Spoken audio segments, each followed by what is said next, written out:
Hello and welcome to the Crochet Luna Vlogcast. My name is Claudia and I'm coming to you from the San Diego area in Southern California. This will be season 4, episode 3, and I'm really happy to be here. I'll be talking about some crochet and of course, Dodgy Bag Mal. Welcome everyone. I'm so happy to be here. I want to thank everyone who is a returning viewer. I want to thank everyone who left a comment in my last video. It was all lovely. And any new subscribers, this is a crochet centric blogcast. I do talk about knitting sometimes, but especially today on this episode, I will be talking about the Dodgy Bag Mal. But first, I want to talk about some of the things that have happened since the last vlogcast I recorded. And that was Easter season happened, and we actually got to get away as a family for a little bit. And we went and stayed in a hotel in Del Mar, California, which was not that far from our home, but enough. It was enough to get away and enjoy some pool time for the kids, and just to be out of the house was really, really nice. And so that happened for Easter weekend. Then we met at this really, really nice outdoor park in San Diego where they have a pool where people race little boats, which I thought was really cute. And knowing that beforehand, my husband actually bought one of these little boats, and he and my son got to put it in the water, and that was a lot of fun. I have a little bit of footage that I can include here so you can see it. And so that was Easter break. It was really nice. I was still feeling not so great that weekend, I'll be honest with you. I had a really intense flare-up for some reason, and I tried to enjoy it. It was nice to get away, but physically I was fighting that flare up with all my mental strength, because I'm like, I really wanted to enjoy the time with family and really wanted to enjoy the time away, and I just wasn't going to let it dampen my good time.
Shortly after that, we got invited to a ranch that is not too far away from us here in Escondido. And that was an invitation that came through one of my husband's cohorts. My husband's actually doing a postgraduate degree at, let me see if I get this straight, University of San Diego. And he has a small cohort, and one of them was hosting an event at their ranch. And let me tell you, it was a lovely, lovely way to spend a Saturday afternoon. It's a ranch that actually houses or boards horses. they train horses on a special way of, I believe it's like wrangling cattle, and but they only do it for competition. It's like a competition thing. So we got to go and meet some horses, and what was really funny about that is that he took us down to where there were these like horses in these stalls, and he says, this is the horse that I was riding today. And I said, I want to take a picture. And what was funny is that the horse that I was going to take a picture of like had zero interest in us, but this gorgeous white horse that was stabled next to him, all of a sudden he was like doing something. I pulled my phone, I lifted it up, and all of a sudden he turns his head, looks at me like, oh, you're going to take a picture? Comes over, sticks his head out of the corral or the whatever you call it. You could tell this is not my thing, right? So he sticks his head out, turns it one way, looks at me, turns it the other way, looks at me, shakes his beautiful mane of hair, and was like, okay, I'm ready. It was like the funniest thing, you guys. And so I had my daughter go and pet him because the owner said it was okay. And I took a picture of the horse and my daughter standing next to it. And I'll include those pictures in here so you can see. This horse was absolutely stunning. He was so, so beautiful. So we got to listen to this beautiful country western singer, have a couple beers, and just enjoyed a nice Saturday afternoon at this ranch. If I find the name of the ranch, I will put the link down below so you can check it out. Yeah, so that's basically the 2 outings I've had since you guys and I last chatted. And, things are opening up here in California. So many people are vaccinated. Like, as I said last time, still wear your mask, still socially distance. We're still not out of the pandemic, but life is slowly getting back to normal for us here. And I hope that is what is happening in your neck of the woods as well.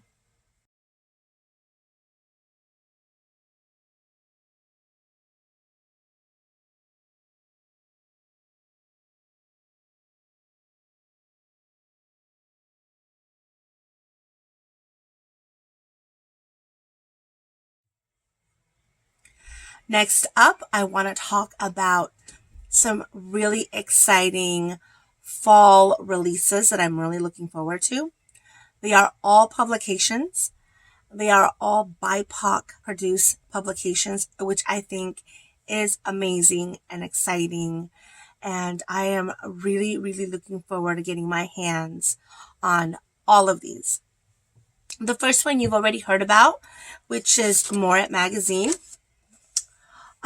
This is our long-awaited crochet magazine that is being published by our own Allison Chu of the Keep Calm and Carry Yarn podcast. And I am happy to say, I'm very proud to say that I backed the Kickstarter for Morit. And I just contacted Allison because I'm hoping that I will be able to carry Morit in my shop for our, U.S. readers. So I'm hoping to do that. Once I hear back from her and that's all clarified, I'll let you know. And so I'm really so excited about that. I'm sure you've heard about Morit, and if you haven't, I would highly suggest that you check out the Kickstarter page that's still up. It still has a lot of information. It has a lineup of the issue 1 designers that are going to be designing for that issue. And there are people that you know, and there might be people you don't know, but they're all super talented, and I cannot wait to get my hands on Morit. Publication that I want to share is from my own company that I work for, which is Lady Di Yarns, and it's called Candid and Colorful. This is an image that was done by May Sonder on Instagram. She does a lot of our illustration, and this particular issue is inspired by Bridgerton, which we really love. We have a lot of Bridgerton inspired yarn and kits. One of our holiday boxes is Bridgerton, which is really exciting. And what I really love about this project that Diane is doing is that we are going to have 11 BIPOC dyers. We've got 2 crochet patterns. We've got Natalie of Detroit Knots, and then we have Thomas of Gregory Stitch is going to be designing for a publication, but we also have 9 other knitwear designers, all BIPOC, who are going to be designing for Candid and Colorful. I think I'm going to be writing one of the articles in the magazine. I guess I should solidify that because the deadline for that article is coming up. Well, I was chatting away and my camera fell apart and some other things shifted, and so I just stopped recording, and so now I'm back. That's what happens, like when you record on a consistent basis, it's just easier to have, then you get into this flow of doing things, but when there's these big gaps when you record, it's such a mess. So I was talking about Candid and Colorful, which is the publication that's going to come out for Lady Di Yarns. It's coming out in the fall. I'm super excited about it. The last publication I want to talk to you about is called Radical Threads. Another publication that needed some Kickstarter funding, and I think it's so powerful when the community comes out and says, yes, we need you and we need your voice. And that's what's happened with the team at Radical Threads. You probably know some of them. This is Shoba from Serendipitous Wool, and this is Elizabeth Desamore from Desamore Designs. This is a new maker to me. Her name is Caroline from Sea Dick Designs. They've got together and they're putting together this amazing publication called Radical Threads. Let me just read a little bit about what Radical Threads is about so you get a little bit of a flavor for what this publication is going to be. This is from their Kickstarter page. Our mission is to uplift, amplify, and empower Black, Brown, Indigenous, and melanated people voices, and to share our knowledge, skills, and experiences with the goal of increasing accessibility for all. So I think that if you have a chance, check out the Kickstarter page for Radical Threads so that you can learn more about it. I will link all 3 of these publications down below in the description box. Look at, I'm going like this, but nothing's happening. I will link below in the description box so that if you want to go check out more details about the 3 publications, you can do so. Next, I want to chat with you about the upcoming Dodgy Bag Mal. That is a make-along that is hosted by Allie of Little Drops and Wonderful and I think this is our 3rd, maybe our 4th year doing it. Oh my gosh. Time flies. Anyway, I'm really excited about this year's Mal. So many people have contacted me saying they are ready for it. They are ready for dodgy bags, to make dodgy bags.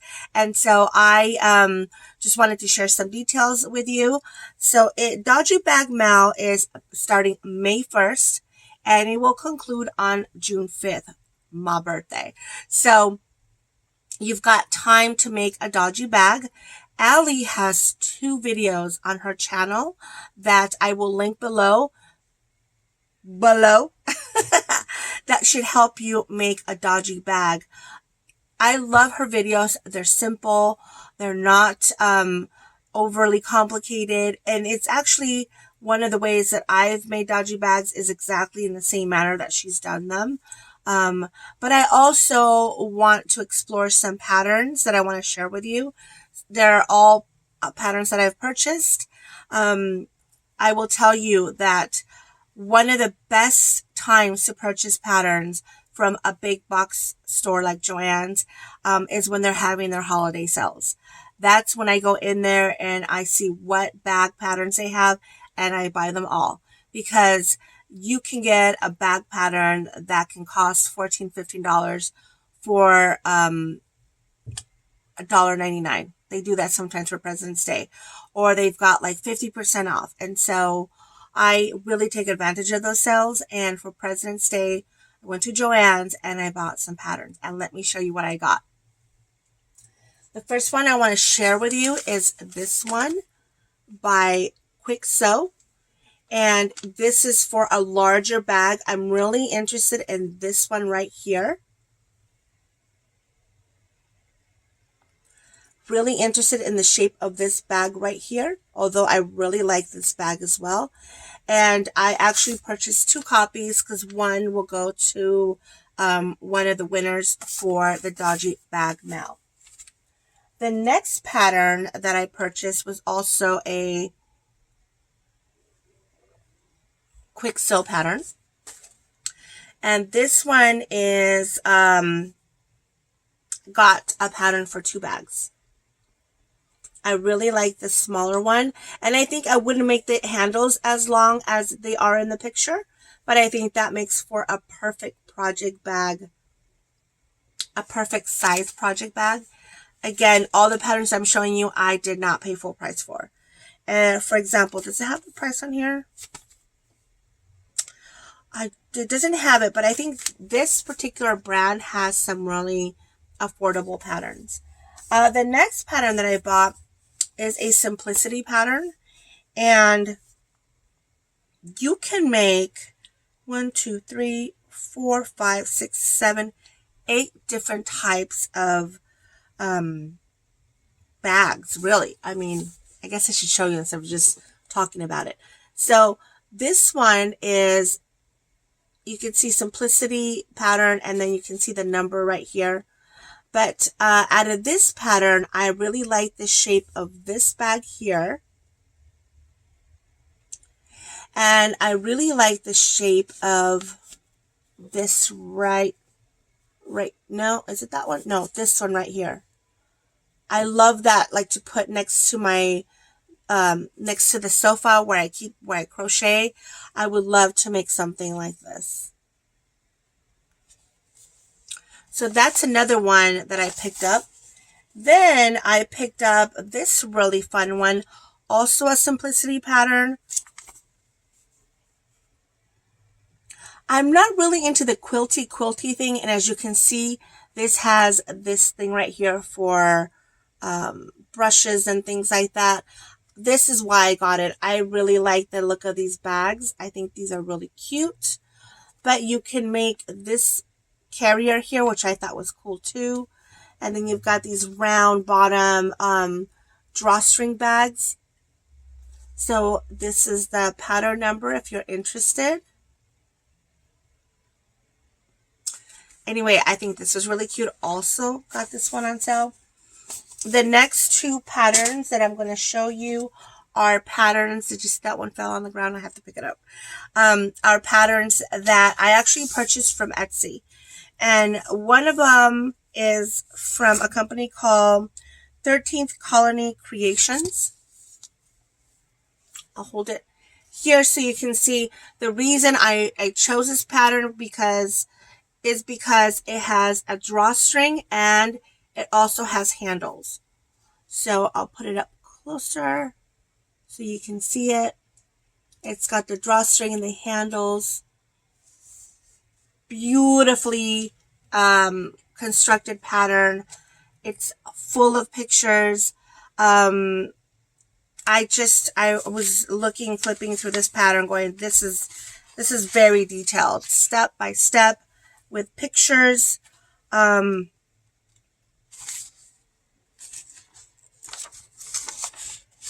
me see if there's one I can show you that doesn't give anything away. I'll just hold it like this, just so you get a flavor of how this maker does all of these different step-by-step pictures. I thought that was really cool. That is called the Beehive Bag again. I will link this down below so that you, if you're interested in getting it, very reasonably priced. Lovely, lovely shop owner. I chatted with her about something, and she was really, really nice. The next one I think is really cute, but I think it's a little challenging for a beginner like me. But I really love the look of it. It's called the Whoppit Bucket. Again, this is a pattern that you can find on Etsy. And you see how it's like really wide on top, but it looks a little narrow.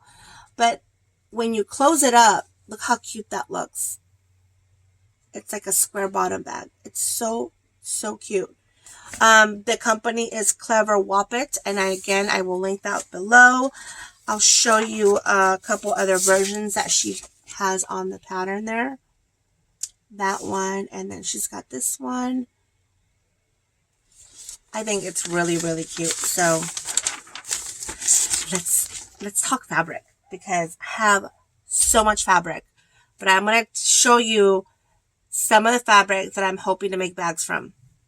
The first one, and again, most of the fabric that I'm going to show you, except for 3 of the cuts, are from Joann's, and I got them when they have their big sales.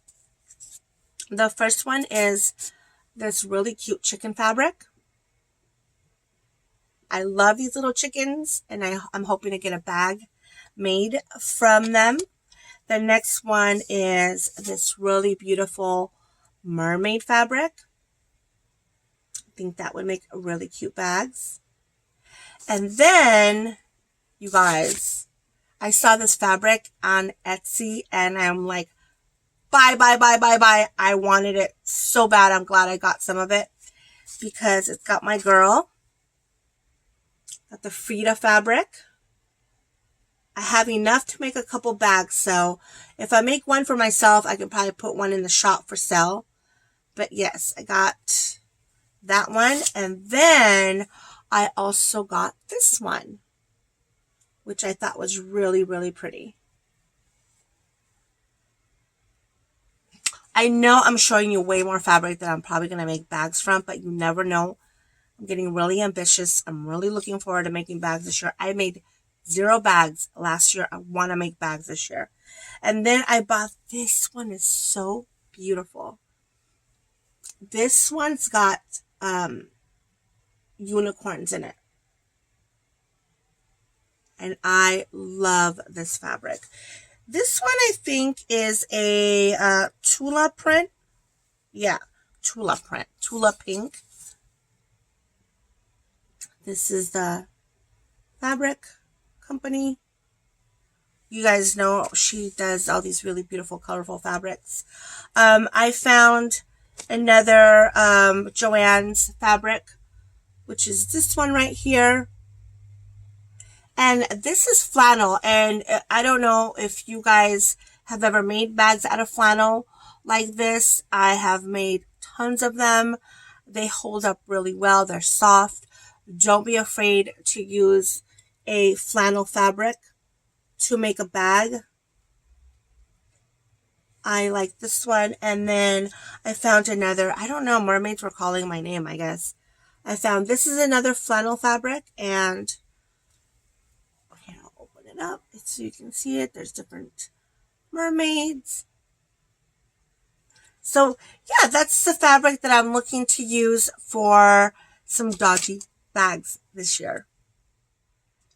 I also wanted to share the Dodgy Bag Pinback button for this year's Dodgy Bag Mal that I will have up in, I will have it up available in the Etsy shop by noonish on Friday, which I'm hoping this video will be up Friday morning, and then by noon Pacific Standard Time, because I'm in California. This is the badge for the Dodgy Bag Mal this year. It's 2 little dinosaurs sharing a Dodgy Bag 2021 badge. So this will be up on the Etsy shop, and I'm really excited about this year's Dodgy Bag, and I hope you guys will all join in. The other thing I want to tell you is there will not be a Ravelry thread for the FOs for this year's Dodgy Bag. All of the FOs will use the hashtag Dodgy Bag Mal 2021. And let me make sure I have it right. Like, I am going to read it off of this, right? No, I'm freaking blind without my glasses. So I did write it down. Yes, for your FOs, I'm hoping you will be on Instagram and you can share it with the hashtag Dodgy Bag Mal 2021. I will put this right here. The reason I am not opening up a Ravelry thread is because there's so many people who are not accessing Ravelry. I really am hoping to make things accessible to everyone, and being on Instagram, I'm hoping that you guys participating are on Instagram. You can use that hashtag, and then if you follow that hashtag, you will see everyone's FOs, and then you can comment, you can like, and so that's how I want to do it this year. I will have 2 winners for a finished Dodgy Bag Mal that I will send out. It's open internationally, and we'll take care of that after the Mal closes in June. Let's move on to finished objects, of which I have 1. Are you ready for this? Are you ready? I don't think you're ready. I'm not even ready. I cannot believe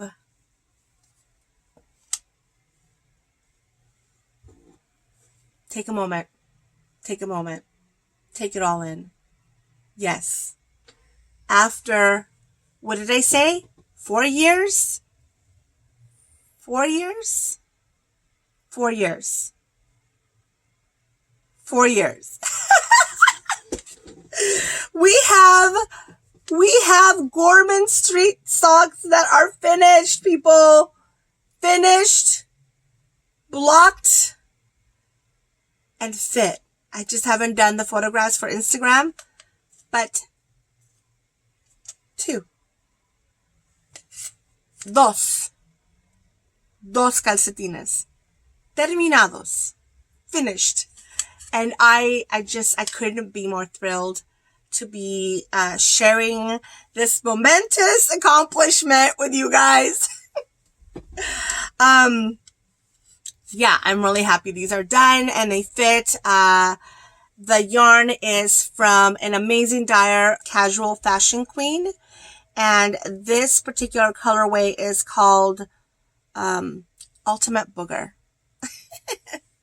So yes, this is my FO for this video on my beautiful sock blockers by A Needle Runs Through It. That's Maria Negrete of A Needle Runs Through It. I'll show you again. They're just amazing. They've got gnomes in them. Maria has amazing sock blockers in her shop. And if you are on the market for some sock blockers, I highly recommend that you check out her Etsy shop. Again, I will link it below. Next, let me show you what I am working on, my whips. I really am trying not to start and have too many whips. That has been one of my goals this year. If it takes me all year to finish these 2 whips, then it's going to take me all year to finish these 2 whips. So I don't really want to start too many new projects because then they just linger, and I have tension issues, gauge issues, and so it does not do me any favors to have projects that sit around too long. So my first whip is my Eclectic jumper. This is a pattern from Inside Crochet Magazine. This is the maker, Cassie Ward. the colors that she uses on here are beautiful, but mine are a little bit different. But let me tell you the story let me give you an update on this before I show it to you. The one that I showed you in the previous video, I had to frog because I went and had a little meetup with a crochet friend of mine, and her name is Michelle. Hey, Michelle. And we're working on it, and I said, let me show you this progress that I have on this sweater. You tell me if you think it's going to be too big. So I stand up and I hold up the sweater, and she said, yeah, that's going to be too big. So I decided right then and there to undo all of the work that I had done, because I figure if I'm going to put the time in, I really want to make things that are going to fit me. And there just is no point in working on something that when I weave the last end in, which this sweater has 1,001, is not going to fit. So, and when I frogged it, I completely changed the lineup of the yarn that I had, the way the colors were lining up. And Michelle helped me with that too, which I was really happy about.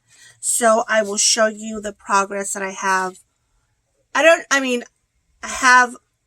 think when I first showed it, I had maybe gone up to here on this, but now I'm at I believe it's the second or third repeat, but this is what I have so far.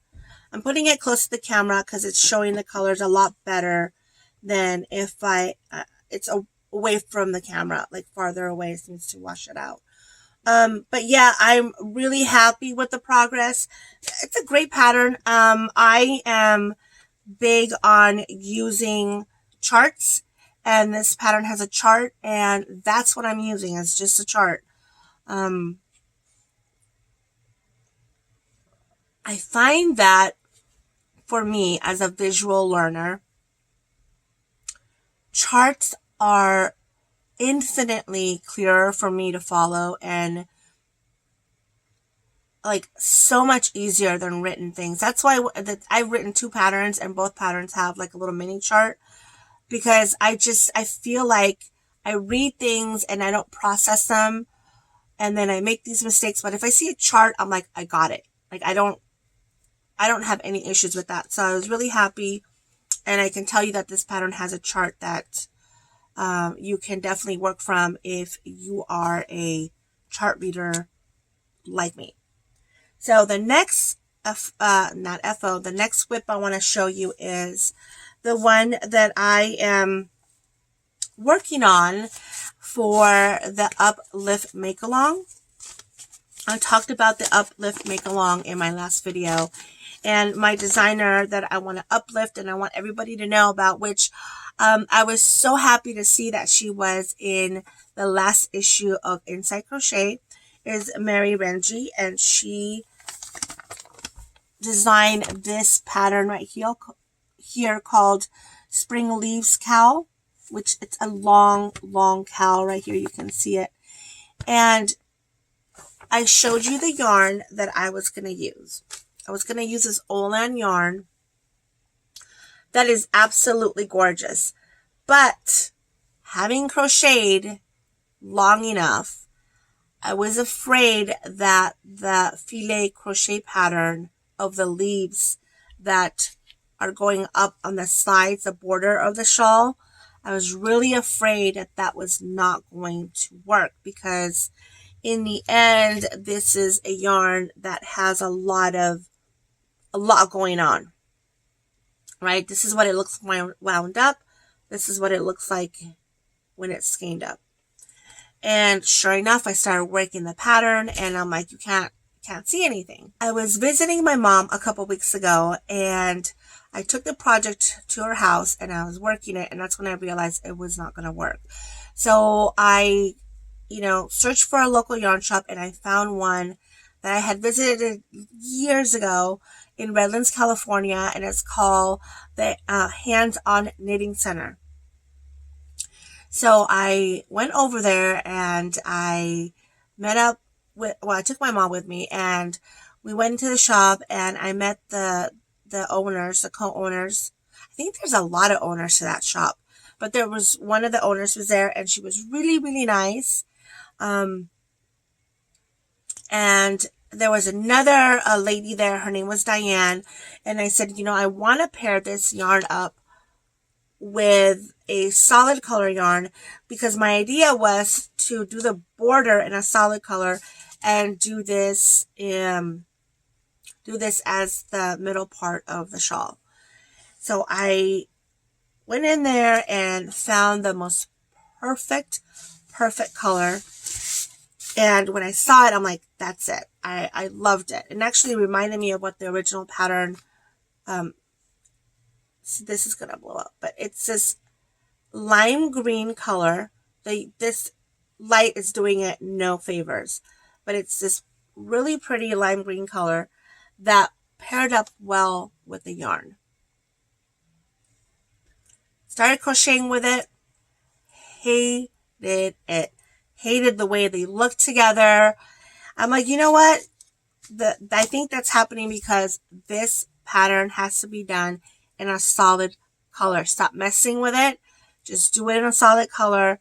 And I started working it, and of course, now I love it. This is what I have so far. This is the border that I was telling you about. It's supposed to be leaves. Once it's blocked, I'm sure you'll be able to see the pattern a lot better. Lovely, lovely pattern as always. Mary writes great patterns. This also has a chart. That's all I'm using is a chart. Actually, I now remember the repeat, so I'm not even looking at the chart. I'm just crocheting.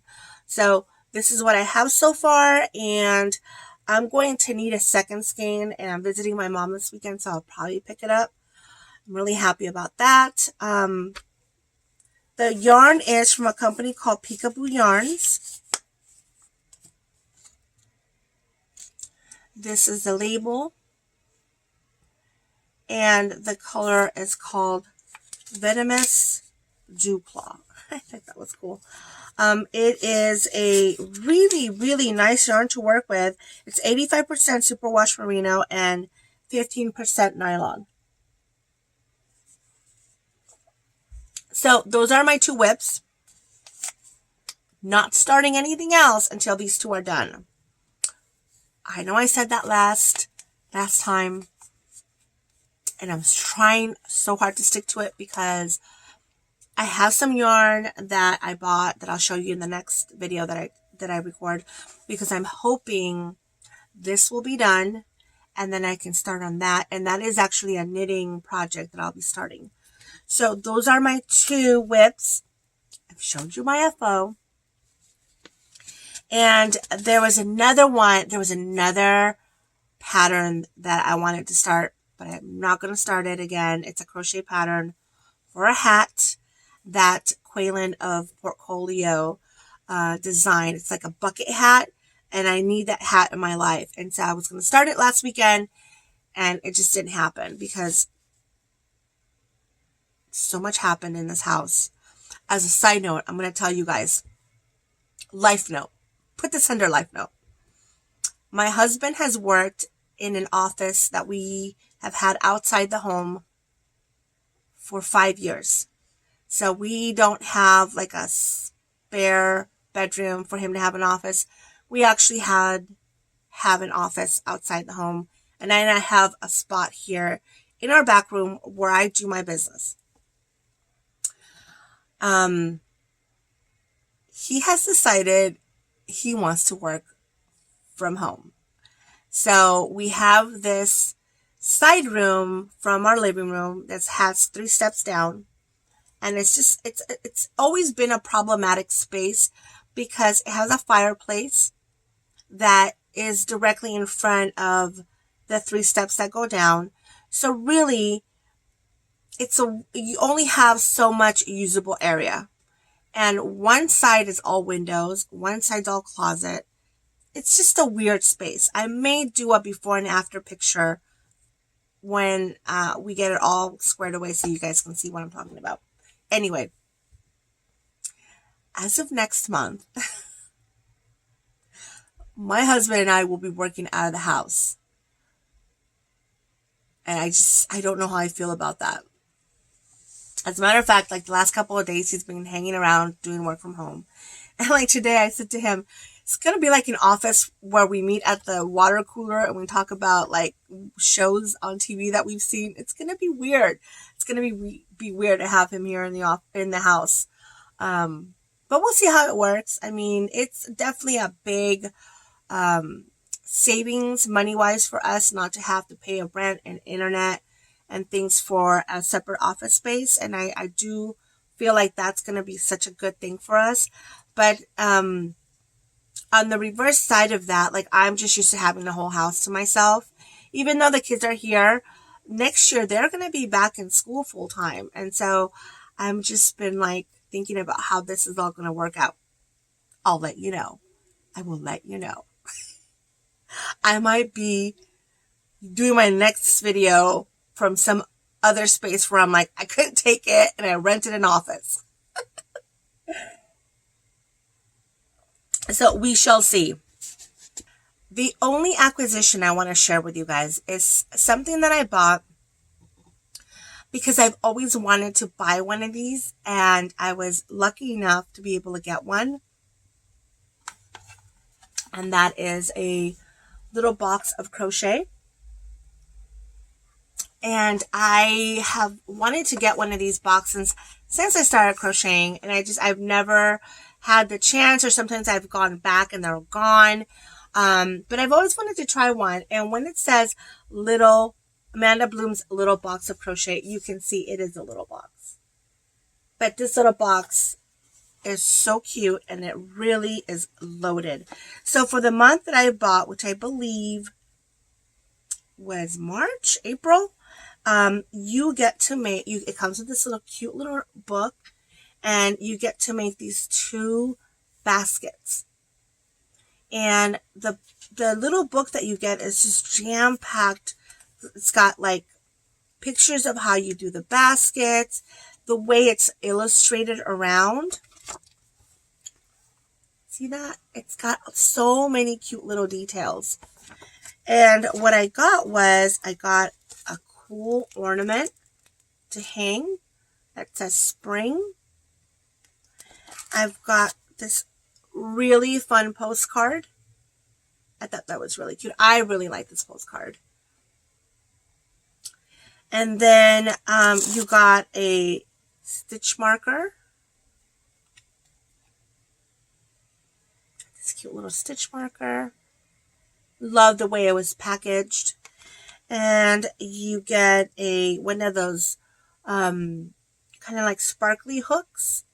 You get everything you need to do the project, including a darning needle, so you can finish it off and weave in your ends. And then you get your yarn, which is the 2 little balls of this really pretty colored yarn. I want to make the baskets, and I think what I'm going to do is gift them to my mom. I think she'll really like them. So I thought what I would do is make them as like a Mother's Day gift, which kind of what inspired me to do that was sort of like, you know, when you were a kid and you made something in class for your mom and you gave it to her on Mother's Day, something handmade. And so I think I want to surprise her with 2 little cute baskets on Mother's Day. So that is my acquisition that I want to share with you guys this month. There was one month where she had a like a little amigurumi mermaid, which, come on, you guys know that I loathe making amigurumi because it's so hard on my hands, but I want to make all the amigurumi. That's the thing. It's like, I want to make them all, but the process is so not enjoyable. But yeah, I really am so happy with this little box. It came super quick. Shipping, I think, was not a lot. I think it might have been free shipping. Either free shipping or it was not a lot. I'm not sure. Anyway, I was really, really happy with my purchase.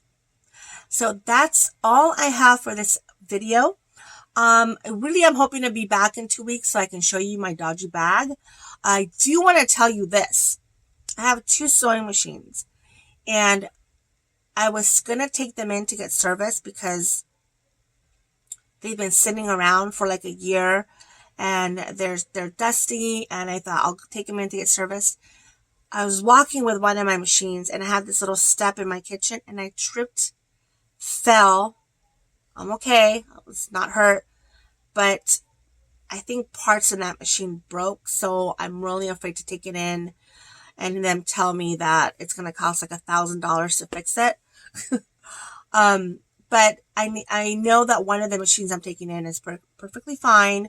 So I should get my machines in this weekend, and hopefully they'll be back to me by the end of the week. The end of next week, so I can start doing my sewing. I'll probably be putting progress pictures that you can see on Instagram. I know that Allie has the chatter thread already open on her Ravelry, and she's also doing a Instagram one. So if you don't access Ravelry, you can definitely do whips of that, pictures of your work in progress on Instagram. Please share.